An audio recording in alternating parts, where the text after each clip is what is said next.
Assalamualaikum. Ramai yang minta Abang Saleh, bagi clear sikit gambar sirih tu, bagi jelas sikit. Okey, sini, tengok. Daun dia hijau-hijau kegelapan.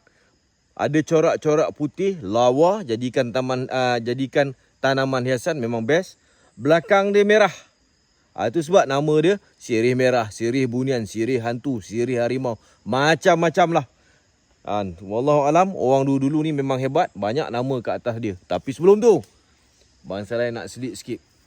Ramai-ramai jemput, setiap orang yang menonton video Abang Saleh jemput datang ke rumah Abang Saleh Senawang pada bulan puasa. Abang Saleh ada special punya tempat untuk buka PUASA. Datang ramai.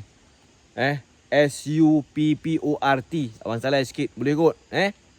Alright, rumah Abang Saleh Senawang. Boleh google saja nanti, boleh jumpa. Okey, patah balik.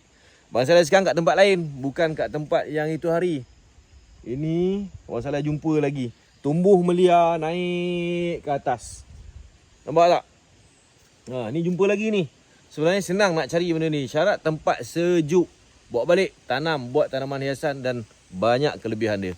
Okey? Baik, Assalamualaikum.